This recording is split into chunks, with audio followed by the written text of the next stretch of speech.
the tribe standing up to another over the way things had been done for generations. She could only hope that Kimo's brave stand did not get him killed. Thankfully, Tadanka went ahead with the burial, and no blood was shed.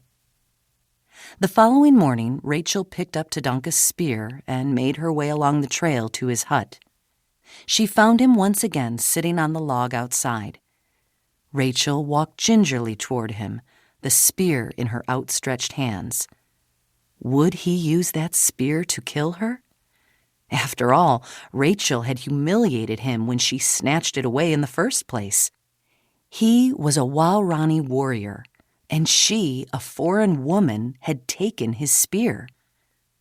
Tadanka nodded grudgingly, took the spear, and walked into his hut. Rachel stood there for a moment.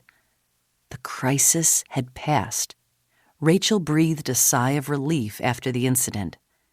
Innocent life had been saved, and she hoped that her actions would serve as an object lesson to the Waorani, that a human life was a sacred thing to be protected, not mindlessly and brutally destroyed. Rachel herself knew from first-hand experience the devastating effects of the Waorani's brutal killing sprees. Now, with God's help, she was determined to stop the killing and show the members of the tribe that there was a better way to live. It was a treacherous task that she had embarked upon, a task that she could never have anticipated as a small girl growing up on the outskirts of Philadelphia. Chapter 2. A New Home for the Family. In November 1918, Rachel Saint sat quietly on a box in the curved driveway of her grandparents' mansion. This was more than could be said for her 4 brothers.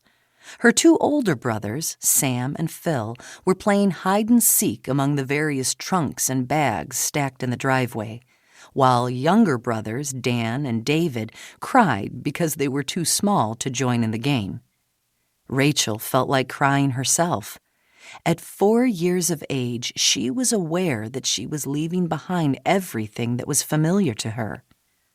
Born in Wyncote, Pennsylvania, she had spent her life thus far living with her parents and their growing brood in a small cottage on her grandparents' estate. She loved her grandparents' mansion, with its deep Persian rugs and pale velvet furnishings. Most of the time, Rachel was the only grandchild allowed in the house. Her grandmother had banned the boys from the place after they had used the Davenport as a springboard to fly into the air and out through an open window onto a pile of feather cushions they had placed on the front veranda. Rachel's grandfather, Josiah Proctor, had been an inventor who, in the late 19th century, had invented machinery that made woolen mills operate more efficiently. Josiah had founded a company called Proctor and Schwartz, which later became known as Proctor Silex, to make and market the machinery. But Josiah had recently died, and after the funeral, Rachel had overheard her parents discussing the fact that the family of 4 boys and 1 girl was getting too large for the small cottage. If the family moved out into the country, her parents reasoned, everyone would have room to grow and stretch. And that is how Rachel came to be sitting among the trunks and bags in the driveway of the Proctor estate. This was the day the Saint family was moving to Huntingdon Valley, a small country town outside of Abington. Rachel hardly knew what to expect, but her mother had tried to make the move into an adventure.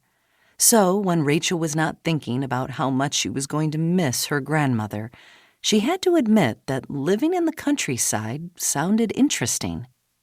As it turned out, Rachel loved her new home in the country from the moment the family arrived there.